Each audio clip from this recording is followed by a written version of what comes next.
Greetings, everyone. My name is Stephen Neely. This is the virtual Dalcroze meetup, and I'm thrilled to welcome everybody here. We've got a small but mighty crowd today, and we've got a really cool main presenter, and we've got some nice work to get into. I wanted to tell you a couple announcements. Um, we have some upcoming master classes and short courses that we hope everybody will consider joining in. My colleague, who will be my co-host today, is Emma Shubin, and we finally twisted Emma's arm into offering a short course. And one of Emma's specializations is private lesson teaching, but combining Dalcroze elements with those settings. And so we know this is something Emma's been really accomplished at for many years, and thought, oh, this would be one that there are lots of our community who does one-on-one work as much as they do any group work.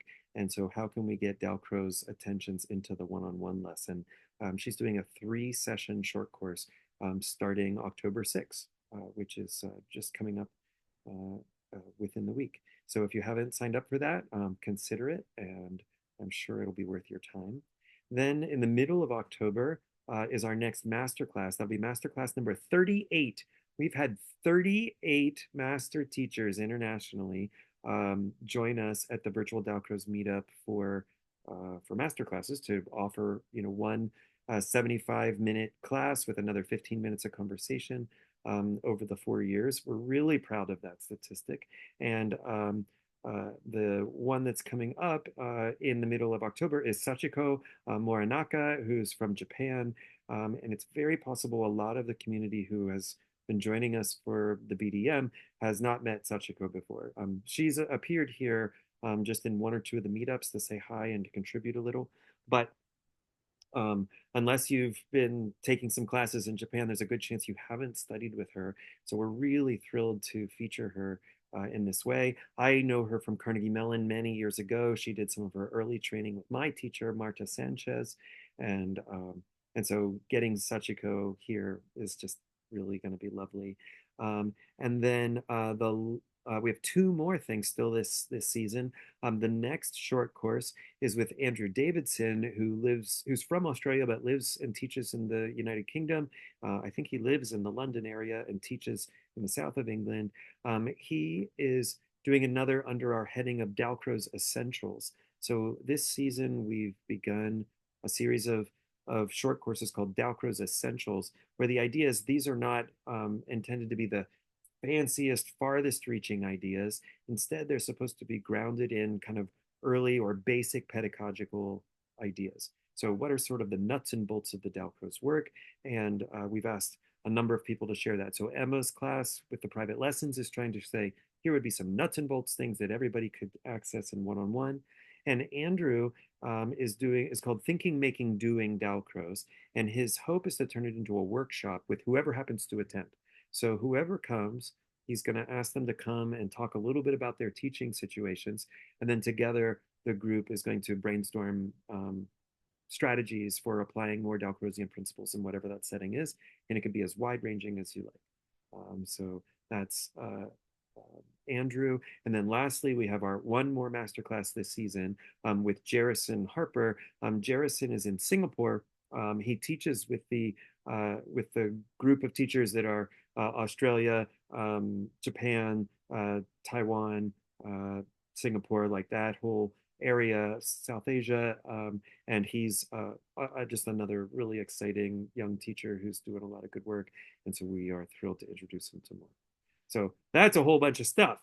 Um, one more last announcement. ICDS, the International Conference of Dalcroze Studies, who is friends with the VDM, has opened its call for submissions. The call for proposals has went out September 15. The deadline is November 15. So we've got just over a month for everybody to think about how might you present at ICDS. It's going to be in Luxembourg in July 25. So this coming July, it'll be in Luxembourg at University of Luxembourg. And if you haven't been to the ICDS, it's really a very exciting space where a lot of different people from very different practices come together. with Dalcroze being a unifying theme, but actually not necessarily the most important thing that everybody does. So people are saying this is an element of my practice or my research, and it bumps into Dalcroze attentions in these ways, and then they present, whatever it is that they want to share. So some of it is performances, some of it is research proper, some of it is practice papers, people talking just about their teaching or about the projects that they have in place. A lot of good things going on at ICDS. My good friend Emma is here, my co-host of the VDM. You found your way to your office? I did. It's true. Hi, everyone. I'm so excited to be here tonight. A little bit of a train delay, but Um, yes, to echo what Stephen is saying, ICDS is going to be fabulous. And if you need a place to stay, I got a spot on the floor at least for you, for sure. But we're just really thrilled to be welcoming Valkros to this lovely and beautiful little country with free public transportation everywhere. Sometimes a little delayed with rain, but it's going to be an exciting one. There's going to be something for everybody. And the whole theme is bridges and really connecting our practice, whatever that may be, into the Dalcroze world and back on out again. So I'm just excited. Again, the co-chair, and I'm learning a lot from Stephen as a oh, I think we just lost Emma, but Emma's in Luxembourg, doing a PhD at University of Luxembourg. So, oh, here she's back. I think she's back. sorry, friends. No, it's okay. We got you. And I My think we got internet. your last words. Well, with such a small Perfect. group as this, I think we should just take a minute. We always, at the beginning of a VDM, introduce ourselves to at least some of the people.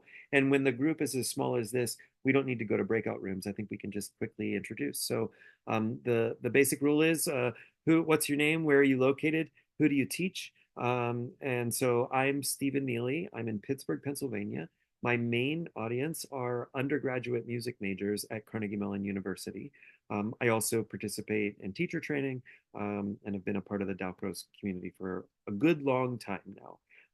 So I'll hand it over to Selma. Selma, will you introduce yourself? Hi, I'm Selma Odom. I'm in Toronto, Canada. I'm retired. I used to teach at York University here in Toronto in the Department of Dance with many close ties to the music program department. I do research and especially I focus on histories of people connected to Dalcroze work. So I'll be in Luxembourg this summer for sure. And we hope our book will be launched. The book I've been working on with John Habron Janes and Johanna Lakonen uh, and many contributors. So that's something to look forward to. So exciting. Very good. Um, Selma, what did you teach at York? What were some of your different courses? I taught history of dance, dance research. I did a lot of interdisciplinary courses as well. So that's partly, I mean, I was very close to the music program, and they were very supportive of my research on Dalcroze and improvisation and everything else from long ago. Very good. And what else? That's enough. I Yeah. taught a lot of courses in about 45 years. Oh So my goodness. Um, well, we are, as always, thrilled to have you here. Allison, I don't know if we've met, so welcome to the VDM. Oh, thank you. I came to a lot of the meetups early on in lockdowns, and then just kind of I've watched a few things back recorded, but I haven't been here in person for a while, so it's Oh, really well, nice to see you. wonderful to have you. Where are you located and who do you teach? I am in Yorkshire in the UK, and I teach junior school children, so classroom music. And I teach on a scheme called Yorkshire Young Musicians, which is for young people up to 18 years old who are taking their music seriously and want to come on a Sunday and do lots of music. And I'm also involved in a little bit of working with primary school teachers and helping to build their confidence to sing and to teach music in the classroom. Super. I think some of what we're going to get into today will be particularly useful to some of the things you just mentioned. Um, Hold on, I'm trying to get my video to change. Here it is. Look at that. Okay, a little bit better. Teo, you want to say hi? Hello, I'm Teo. I'm in Pittsburgh studying at Carnegie Mellon. I intend to teach teenagers. Lovely. Emma? Hi, I'm in Luxembourg via Colorado some of the time. I teach everybody from the tiny babies and their parents all the way up through in various forms, whether it's group or individual or workshops type things. And right now I'm focusing my research and my teaching on developing practices for instrumental music teaching using movement as part of the instrumental learning process, like with instruments in hand. Very good. Today, one of my current students, who's just this brilliant guy, Nick Fagnili, is going to be the main part of the presentation today, and I'll let Nick, he'll be here any minute actually. But I'm going to make a short discussion in advance to kind of preface some of what Nick is going to do and just get us thinking about improvisation as a tool, as a teaching tool. So in the method Jacques Dalcroze, or in the sort of most classic version of what his legacy is, it would be this expectation of three courses that stand alone and overlap. And this would be rhythmique, or the Eurythmics classroom, solfège, or what in my institution we call Dalcroze solfège, which is the same goals as most ear training classes, sight reading, ear training, but assumed, if it's Dalcroze solfège, to use these kind of gamified interactions where there's motion and movement and improvisation and just some philosophical tenets of how it is that we're coming to recognize that not only do pitches sound, but they feel. And so there's something about that's assumed inside of Dalcroze solfège. And then the third course is improvisation. And in my early training, the only way I would have gotten to a course called improvisation is if I was involved in Dalcroze teacher training. And if I was in, when I started working toward my certificate, then all of a sudden I was invited to a piano improvisation class, where I was learning to play for movement, play for teaching. But I wasn't, there still hasn't been a place where improvisation as a course of its own has actually been part of my education, which is really funny to say out loud because I've been in this circles now for 30 years or maybe even a little more, and a course of its own that wasn't improvisation at the piano to play for classes hasn't really surfaced very much in my spaces. So I start with just saying that if we were to do the most classic, most traditional version, which actually I'm not sure the closest to it would be what's happening in Switzerland now at the Institute.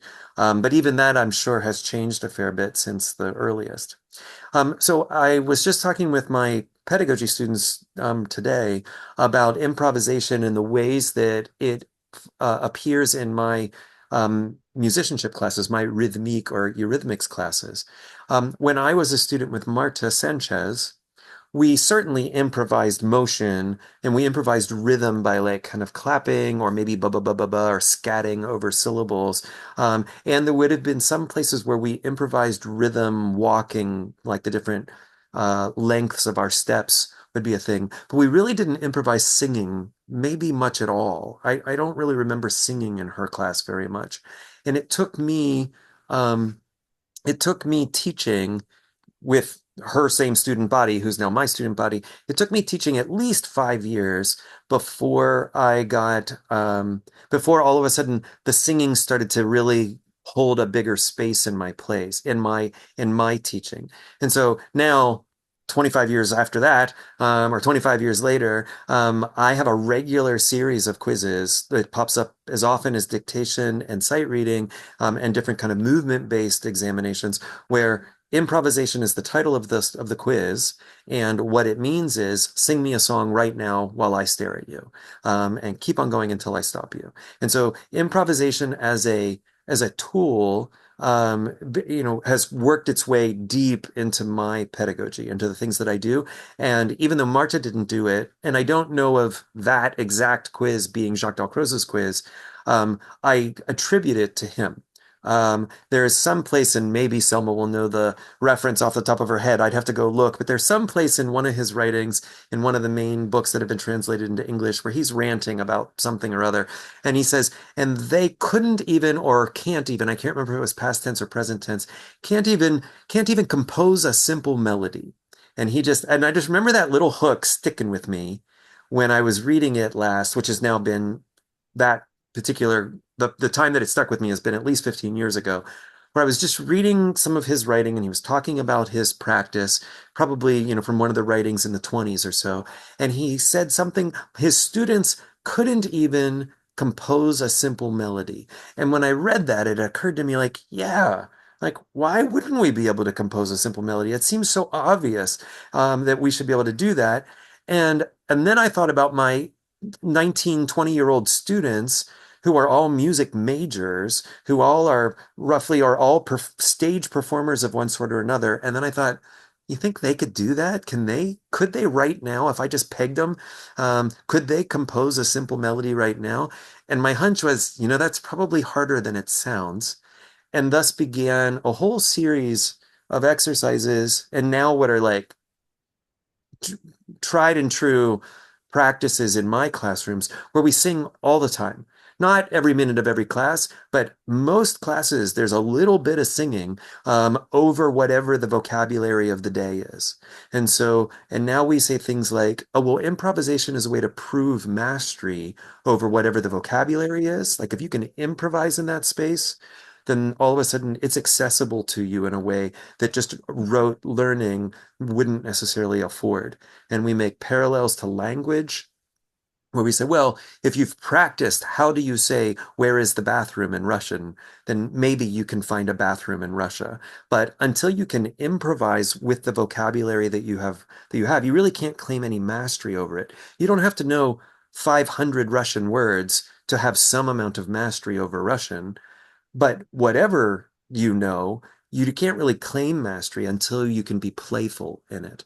And so these words of improvisation, playfulness, mastery, ease, being present or awake in the moment, all of these are sort of intertwined, sort of philosophical ideals that I attribute directly to Jacques Dalcroze and what I think the method or the routines have given us. And one of the places that I've really got to test it and repeat the testing over and over is in this notion of what in my classes is singing improvisation. We also improvise rhythms and we improvise gesture and we improvise where we're going to walk in the room and we improvise, wacky motions and we have all of that. But just to talk about the littlest bit about this idea of, oh, now we're going to sing and use our improvisation of singing as a way to kind of awaken ourselves in the practice, in the work that we're doing. It's also a way to kind of test myself. Do I just know it cognitively, but not expressively? Am I just aware of the logic of the thing that's going on, but I actually haven't found the artistry part of it? The improvisation seems to be the threshold where all of that can be tested and really practiced. And so we are, we could talk in the second half of this if anybody wants. How do you get a bunch of 18-year-olds to sing in front of each other and not run out of the room crying and screaming? There's a whole series of stuff we could talk about that. But if we just think about what might we gain by what do we gain when we improvise at all? Not because I'm trying to teach you to be a better teacher, but you, the student, are improvising. What is gained in that setting, and what sorts of doors start to open as we again and again start to go through more improvisatory settings. In my classroom, we don't walk in circles. I'm totally cool with any Dalcroze classroom that likes to walk in circles. I see lots of advantages to that. But in my class, we break the circle over and over and over. As soon as the class snaps into that counterclockwise circle, I almost always say break the circle. And everybody's like, oh, crap, how did we get into that circle again?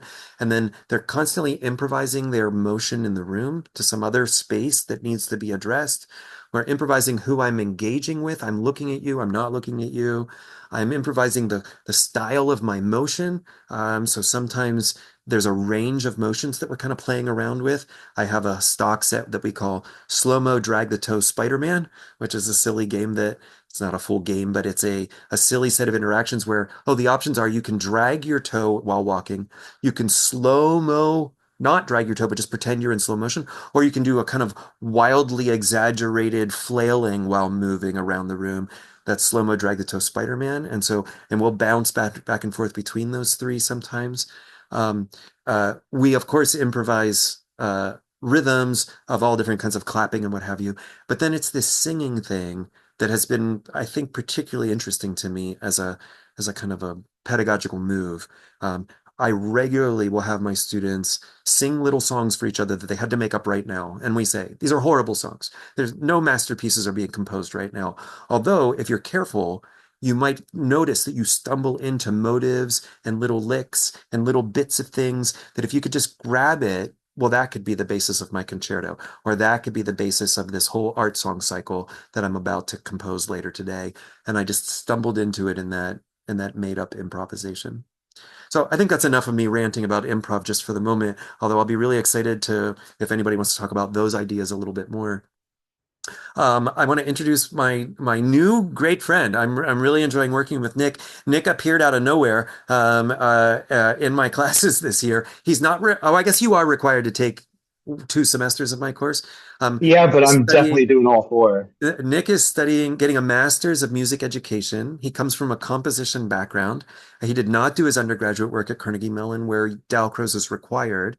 He is with us as a more mature student and a master's degree program. But in addition to the work that he's done in the past and he's doing now, he's also constantly engaged with little kids, which I just love that he's this beautiful mix of all these backgrounds. So Nick has a regular, maybe more than one, but I know at least one of your positions is with a Montessori school where he's working with, I don't know, 4-year-olds, 4, 5, 6-year-olds maybe, or Yeah, it's K through 5, so 4 years old through 10 or 11, I suppose. And I'm here right now. My first and second graders leave the room at 2:15, which is why I call it the tail end of what you were saying. And it's so interesting because in that context, and I have the extra context of being in the class where we slow-mo drag the toe and Spider-Man and sing crappy melodies until we hit all the benchmarks. Yes, improvisation is the sign of mastery. And part of whatever my thesis is going to be is also that improvisation should also be the first step. And that comes to me from my investigations into Pauline Oliveros and deep listening, who sets up sort of text scores in a way where engaging with the improvisation does not require prior musical experience or skill. And there is no distinguishing between composer, performer, and audience. But that's not who I'm going to talk about today. Again, that's going to figure in my thesis further on down the line. But it was just very interesting, Stephen, that you were talking about that because it is both of those things very much. It can be a sign of mastery in rhythmic, melodic context, and it can also be the first space where we really give a student the opportunity to feel musically. And so I wanted to talk about that today in the context of my own piano students. The title was regarding intermediate students, but really this involves both beginners and intermediates. And the book is the Jetekok by Kurtag. And this is something I fell into completely by accident. I can't remember who really told me about it, but the long and short of it is the pieces in this book are a place where mistakes cease to matter. Not only does Kurtag use sort of indeterminate kinds of symbols that really remove the ability to make a mistake, let alone the situation or the anxiety that might cause a mistake. But there are some pieces that are outright titled "Wrong Notes Allowed," right? So it's a way of encouraging improvisation, not only in the context of creating new things that get added to the music, but also the freedom of an individual gesture to have choices of how you might do it. Uh, Kurtog is almost 99. He's 98 right now. I hope to God he makes it to 100 because I really, really want to plan a centennial concert, and that would be just swell if he's still alive when I do that. He is Hungarian, born in Romania, and all of these names, the composers he studied with, we probably don't know if we don't know Kurtog already. I do know that you can find recordings of all of these Hungarian composers, Ferenc Farkas and Sándor Veres. I have yet to check them out, but I know they're over at Jerry's in Squirrel Hill, so I'm planning on going to pick them up soon. He moved to Paris during the uprising in Hungary, an attempted coup against the communist government, and found himself in Paris and found himself in the company of Olivier Messiaen and Darius Milhaud. But that was not really the main influence on how he came to compose what he wound up composing. Really, that was his experience with an art therapist. And I don't know if my window here is blocking the text or not. Okay, cool. There is in various sources, this woman, Marianne Stein, is listed as an art therapist or a psychotherapist. What's clear is she was a German woman who had some kind of psychotherapy or art therapy background. And when Kurtog was in Paris, he was extremely depressed. I wouldn't be depressed if I was studying with Messiaen and Milhaud, but I don't know what was happening exactly. But Marianne Stein told him work only from the simplest elements. And she used this word Einzelton, single tone. And Kurtog didn't really understand. He misunderstood what that meant. He says, she meant I could create melodic unity and should create melodic unity. But I had understood her to mean that I should write pieces beginning with one note, like C, and end with, say, an A. This misunderstanding triggered a new thought process on how I should compose. And certainly, one of the things Kurtog is famous for, besides Vijatikov, the games, inside the games, we also get certain pieces that are extremely short. All of the pieces in these books are very, very short, but some of them get down to under 10 seconds, and he calls them microludes. And really, I first got into Kurtog because the beauty of the really, really short forms inspired me to write in a different way, especially now in the age of TikTok and Instagram, where I can't post a YouTube short that's over a minute long. Right. So I started to get the idea to compose these miniatures that are 1 minute, and then I made them even less and less and less. And now the most watched video on my YouTube channel is my set of 10 6-second piano pieces. And that's not what I would have expected. I would not have chosen that to be the most popular choice, but that's another story. In these games, he's still writing them. He's on volume 11 right now. He's published 10 volumes. And he titles them pedagogical piano pieces, but it's not pedagogical in the way the Microcosmos is pedagogical. It's not pedagogical in the way Piano Adventures is pedagogical. It is meant for learners, but there is not so much a tutor. There are some strange notations, but once you get a hang for what they might be, it's not so strange to understand. But the main idea is that when children, and we all know this, when children approach a piano first, when they're not even really young enough to begin lessons, not even old enough, they don't go up there and play a scale. They don't go up there and start playing thirds or a chord. They throw their palms down. They put their elbows down there. Maybe they want to try to get a foot up there and they fall, on their back. He doesn't write for the feet, but it's probably a good thing. And they want to slide up and down and do all kinds of things. And obviously, we're Dalcrozians. That's obviously really cool because they're engaging the whole body in playing piano, right? And especially playing piano, but playing lots of other instruments as we get older, it seems to me to be a zooming in on the motor skills. Where when we've got the younger kids, we're just teaching them that they have 2 arms and 2 legs and that they can move them in ways that space out evenly in time.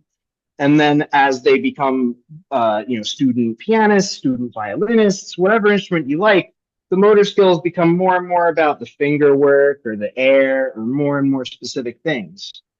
So Kurtog of course, knew that children had this impulse, and he said, why not? Why not write music that leans into this? Because they would be encouraged to really know the music bodily. And we'll see in the notation that, yeah, some of it is on its face a little difficult to read, but there's zero instances that I've been teaching this music where they're learning it from the notation. They're learning it from the bodily feeling. And then they look at the score and match what they experienced, what they felt, to these big, huge shapes on the page that we're going to look at.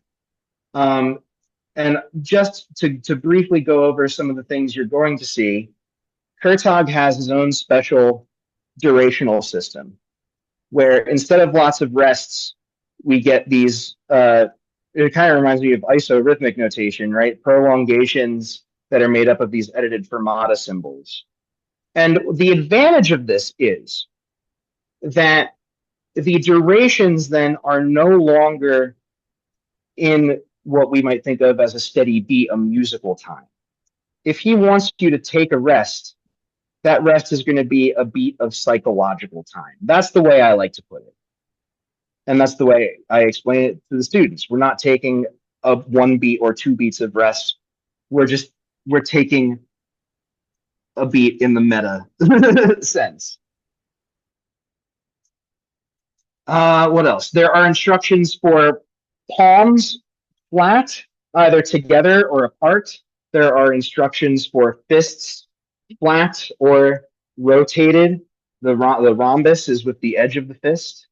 Obviously, the large rectangles are for the elbows. There are indications for white keys, black keys, or both.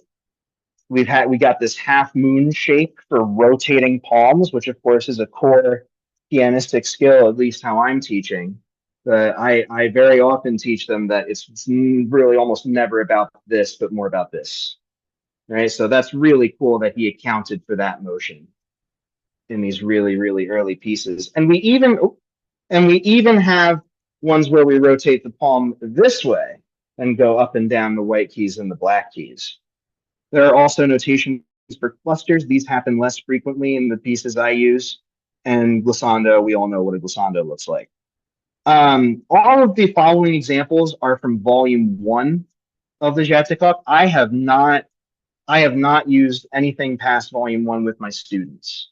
Me, myself, I love exploring all the rest of them, playing volume 2, 3, 5, volumes 4 and 8, or duets. I haven't even gotten to 9 and 10 yet. So there's literal decades of little tiny piano pieces to explore here. So I've had students play this one by themselves and in pairs. And as I said, the advantage here is that the music is learned bodily first. I tell them what the symbols mean, but really I act this out for them and have them follow me. Because, yeah, visually that might be a little intimidating, but acting it out is not at all intimidating because they're still young children. They still have the impulse to just come up and make sounds like that. And so most of my students, when they encounter this, they're like, wow, that's so exciting that we can still make music this way. Maybe they have parents who have already taught them these kinds of things are not musical. Or maybe they have cool parents, right? Regardless, when you remove this kind of pitch material, you're still working with rhythm in the sense of grouping certain sounds together, and you're still working with dynamics. And if you're not learning to read exact pitches, and there are examples where we do introduce more and more precise notation. What was I just? They're still oriented with the up and down element. Kurtag adds these extra staves on either side to show the very extreme high and the very extreme low of the piano. So he's added these 2 extra systems so that we know when we have to hit the very bottom or the very top notes without that octave line that causes about 35,000 questions every time it comes up in a piano lesson, right? Here are some other examples. The one on the left is one I use very, very frequently in my lessons when students are having problems with notation. Why? Because it's all C. Every single note in that piece is C. And if they haven't understood the ideas behind lines and spaces, every good boy does fine, FACE, then I show them this principle with regards to C notes. When it changes octaves away, up or down from middle C, it changes whether it's a line note or a space note. And I warn them that this isn't true for all other pitches. However, with Cs, you get this reflective quality, where the bass C and the treble C, second space from the top, second space from the bottom. Just go contrabass or super soprano, whatever you want to call it. There's two ledger lines from the bottom, two ledger lines off the top. And so there's this reflective quality. And again, if they have not attached themselves to the normal devices that we have to understand music, or maybe they can't for some reason, I've found that that's really, really helpful. The symmetry involved in Cs, and then they begin to use the different Cs as a waypoint to look at more notes in other more standard pieces of music. The example on the right is a piece called Walking, and I just had 3 first graders execute this as a pair. One's up high, one's down low, and one's in the middle. But I've also had in recital, I had a 5-year-old student do this piece. And again, the interesting thing was she had to walk over to the high end, do her palms, and walk all the way over to the low end and play it very quiet. And I'll probably say it 5 more times while I'm talking. Her whole body is then engaged, even if that's as simple as walking to either end of the piano, or if it's in the case of this waltz in C, where if you pay attention to the staff directions, what you're really looking at is bum bum bum bum bum bum bum bum bum bum bum bum, and they have to lean, and they have to do all kinds of things, and they're really engaging everything from the waist up if they're sitting down. Or more often than not, I have kids do these pieces standing, regardless of whether or not they may be tall enough to sit on the bench with feet flat on the ground.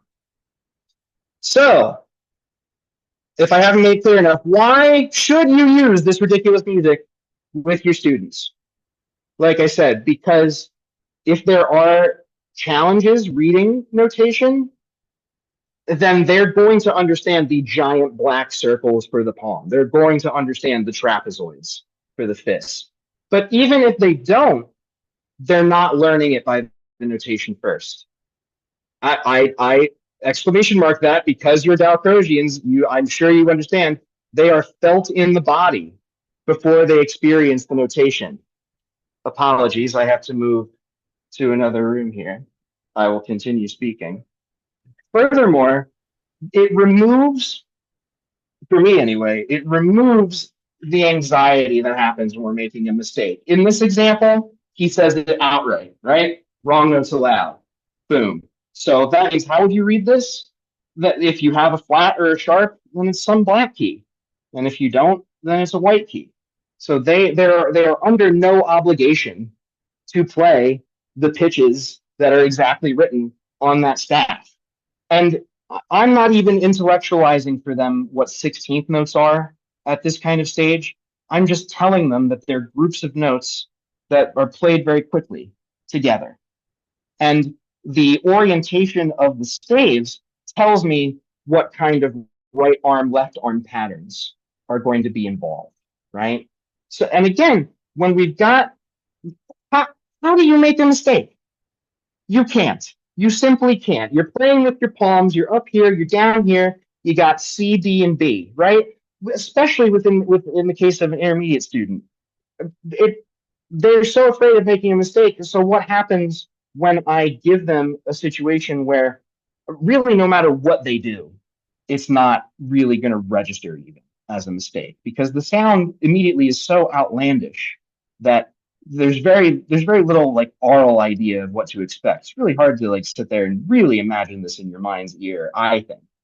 And number two, even if they do make some mistake, Kurtog has baked in already, that's fine. that's fine. If you want to add things onto it, if you want to do something a little differently, that's cool by him. That's cool by him. The children are explorers in this case. And finally, oh, well, I just said it. There's a flexibility involved, and so in some cases that may turn into improvisation. And in fact, with my group piano students and with private students, I have had them compose using those larger symbols. And they just love creating pieces sort of in that context. I had exactly one student, one 6, 7 year old student who said, "Mr. Nick, can I use real notes?" And I said, "Yes, of course you can use real notes." And she wrote the beautiful little G major waltz kind of deal. And everybody else in the class was very happy, smacking about and doing all kind of things. But she wrote this very beautiful waltz kind of thing. And I hadn't had her do that before. What that reinforces for me is that the avant-garde keeps the rest of it in check. If we expose children to these kinds of extremes, and I'll put it that way, then for me as a young child and now as a teacher, and I see it happening in some of my students too, it really makes the things that we see as standard get thrown into context and make more sense what kind of parameters we're under when we see the kinds of extremes that these things can go to. What did I write here? This title. Yeah, and the parents will love it too. I've never had one parent complain about it, not one single one. And believe me, I was waiting for it because that was going to put a big smile on my face. You know, I couldn't wait. I couldn't wait for the first parent to say, why aren't you teaching my child Mozart? And why aren't you doing this and that?" Well, number one, I am. But number two, they see how they're reacting to this music. And they are thankful at that level of engagement. In one case, I had 2 twins in a group class. I did not suggest to them that they start practicing together, and yet they did. And then they started playing this sort of music together. The example here was composed by one of Kurtov's students, and I did not have time to load in the audio for all of these. I was going to, but on the bottom you see it tells a story: the bunny and the fox. The bunny comes to the glade. The fox comes to the glade, looks around. The bunny comes to the glade, looks around. The fox chases the bunny. The hunter chases off the fox, and at the end, boom, shoots him. Right? Probably not a story we would write with students today, but I do use it as an example. They're not afraid to go there, and when I do have them write little things that maybe depict a story, nobody's picking the bunny getting shot, or the fox getting shot. So don't worry. And even if you have an intermediate student, a student who probably is okay reading music, what sets in after that is a desperation to be perfect, to not make a mistake. And the advantage of that is even if they can read this, they're not going to learn this by the notation first. It's very clear what this is right away, out and in. One note, and you start chromatically. On the other hand, you give the intervals up to an octave.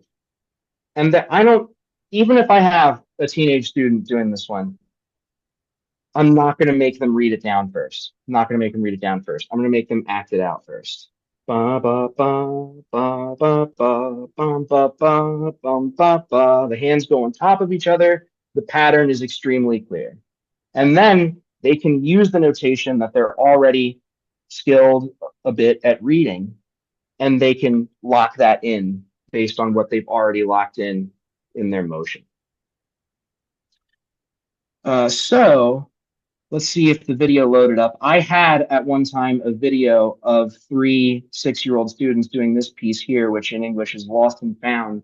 I could not find that video, so I scrapped my plan for the 1st and 2nd graders today and had them do a few of these pieces. So let's see.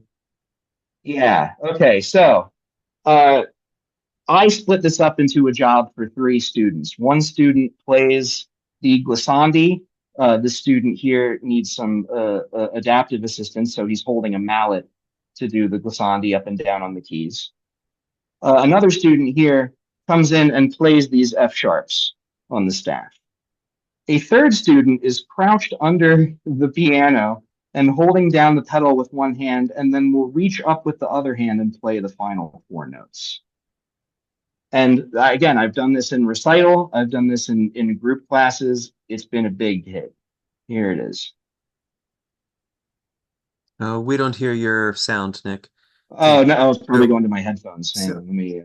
Yeah, and maybe if you hadn't clicked the share computer sound button on the sharing screen. Yeah, let me. Thank you. You're probably right. Let me do that again. Here. Oh, where is the? Okay, there it is. Optimize for video clip. Yeah, because that sounded weird in my headphones too. Okay. Go.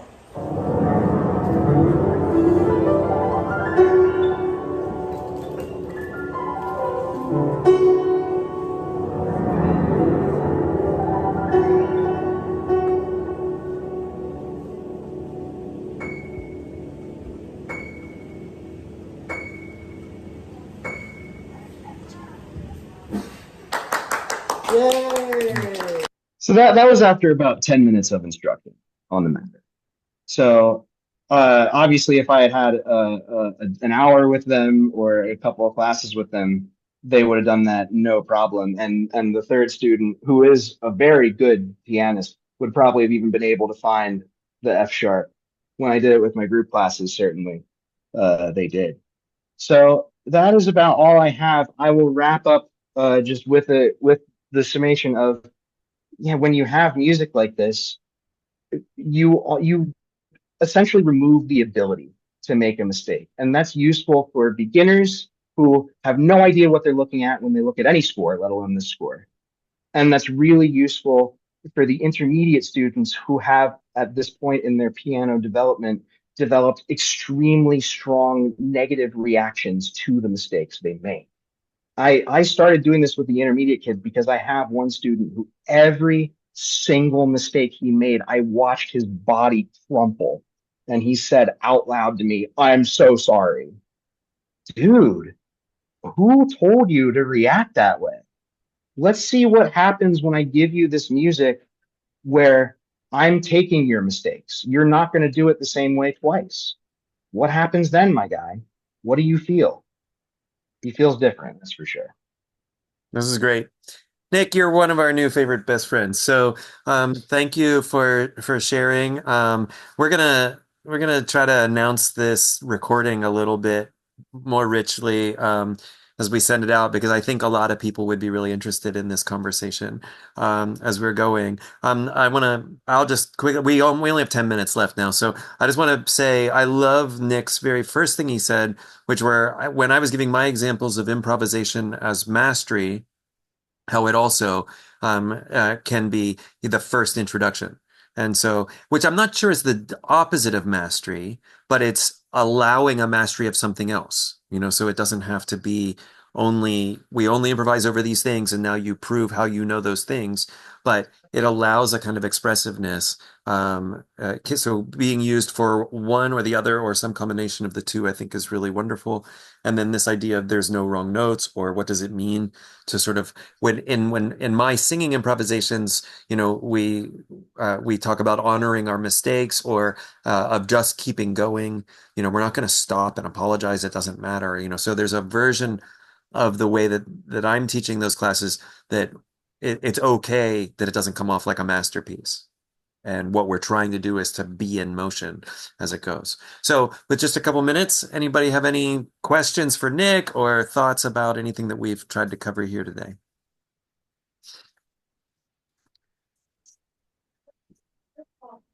Emma, any thoughts about the one-on-one teaching parts of all of this? I mean, for me, especially, yeah, just as we're talking about the ways that we can encourage Dalcroze and the Dalcrozian kind of principles live in lots of different places and lots of different situations. I know you're new to our club here, but it's so fabulous to see like such rich interaction of like this, what we call spirit of play is a big kind of principle that we have, but like this interaction where the classroom becomes student-led. And yes, you may be introducing these ideas to these kiddos, and there's a specific kind of a like a little, roadmap really their learning becomes led by them, their own exploration and how they approach the piano. And like you get to say, Oh, Emma's connection's been a little touch and go. Or did everybody freeze up? Ultimately about music, that music is a choice that we make in our minds to listen to sounds with a kind of orientation. And any content of the sounds that we hear anywhere in the world can become music if we make the decision to listen musically. I saw Tao had a hand raise. Yes, no, I want to look at his pieces right away, and I'm wondering what book you recommend looking at to start getting an impression of it. There are 10 volumes. I'd recommend volume one, definitely. If you're a duet person, you can pull volume four and volume eight if you have a friend you'd like to play it with. Teo, I don't know. I haven't looked, but I wouldn't be at all surprised if they're at Hunt Library or at the Carnegie Library down the street. I would think there's a very good chance they're at the Carnegie Library down the street. I haven't checked either, but I agree. Very good. The we still got 5 minutes. Any other thoughts about the integrating of these ideas? Selma? I have a question for Nick. This is great. I'm just curious how you found these pieces yourself. It was probably my professor in undergrad, Avis Samudis. He's from Cyprus. And he mentioned it to me in passing when I was talking about, I was just really looking for cool stuff to teach my students because when I was a student, by the time I was 10 or 11, I violently hated piano adventures. And now as a teacher, I never ever want to be in those books. They teach you how to play like the squarest mid most I don't want to even get into it. But Stephen has left a huge pile of books to take in the Eurythmics classroom. So, of course, I've been digging through those and finding David Diamond and Paul Creston and all these really sick names that I love as composers, having written pieces for children that nobody remembers anymore because they just simply were not normally those kinds of composers. So Kurtog became one of them. And I really wish I could tell you how I remembered that these existed and I started reading them again, but I truly don't. I really, truly don't. And as a composer, I have had a coming home journey in the last year of writing for the piano. And it started by taking Satie's first gymnopédie and removing notes by dice roll. And that to me married Satie's history as the grandfather of ambient music with what ambient music is, because everybody says that about Satie, but nobody ever showed me the proof of that, you know? And so I felt the need to write the proof out for myself as if it were some kind of geometric equation. And doing that by interacting with an extremely famous piece of music made me realize, man, really the piano is the hardest instrument to write for. And so I started writing miniatures where I suddenly felt unafraid to do things that I maybe thought were too hokey or above me or beneath me or in any direction related to me. And the idea of those miniatures led me back to Kurtog and the Jatekok and the microludes in particular, which I did not talk about, but the microludes are really something quite special. Do you have for your own compositions, do you have them?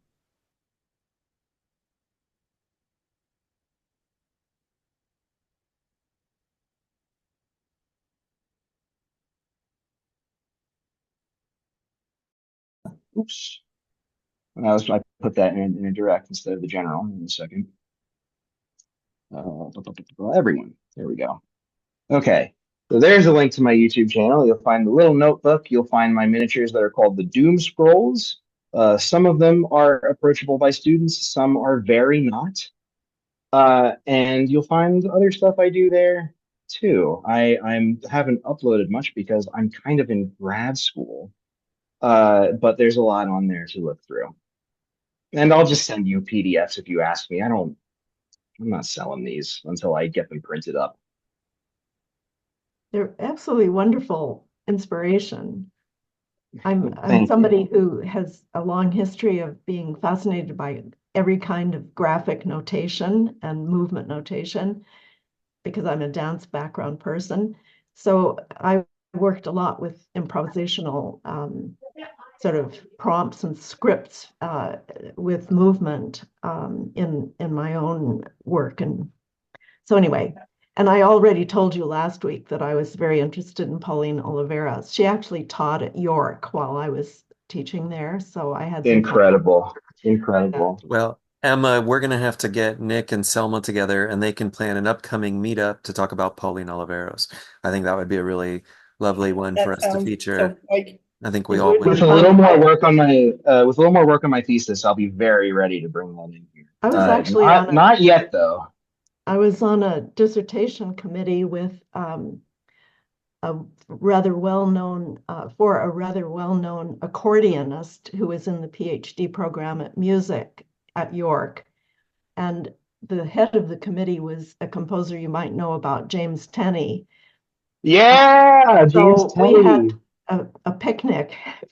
She never finished the dissertation, sadly, but it was an amazing learning experience for everybody. We had great joy in doing that. And I found out from that experience that Jim Tenney had actually studied with Paul Bepley. And Paul Bepley, you might not know, Allison and Theo, that he was he was the conductor of the Dessau choirs for decades, but he was the head of the New York Dalcroze School in the 20s and 30s into the 40s. Here, Uh, here on that point, Selma, you'll like this. Here, I'm going to turn my camera around if you can see it. Hold on. One of my cohorts who's in the class after mine with Stephen got to premiere a James Tenney piece while he was at Wesleyan. uh-huh. So I assume that's coming through backward, but that's Paul I see Bepley's it. No, name I see it. Yeah, Sessions. at the yeah. bottom. Miss What? Roger Sessions at the Music School of Dalcroze Institute, Right. with the original 59th Street, New York City address there. It's just there's a memo on my door on my wall here that dates back to then. Well, friends, we just keep our streak alive here. I gotta say, I really am not exaggerating when I say there hasn't been a single stinker meetup of all 70 some of these that we've done. Every single time we get together, getting cool people together to just talk about ideas, it's always rewarding, always leaves me wanting a little bit more. So I want to say thanks to Nick for putting that all together. That was not an insignificant amount of work. So thank you for the PowerPoint and just and getting the little recording with your kids. Thank you, Allison. It's great to see you back, and Emma and Selma and Teo. We're so thrilled to have you all. Emma? Allison, we want to hear from you. I'm just gonna openly pick on friends and put them on the spot, but we would love to have you come and present on anything that you're doing or anything you're curious about. And Teo, same thing, Selma. We'd just love to hear from more of our amazing friends who are always here. And yeah, it's just great. All right. Everyone, I wish you the best Monday. It's a Monday. Have a great week. We'll catch up with you in probably roughly 2 weeks. But coming up really quickly, though, is Emma's short course. And shortly after that is the masterclass with Shachiko. So consider registering for all of that. And we'll see you in the Dalcroze internets. Thanks, everybody. See Thank you all you. soon. Okay. Bye.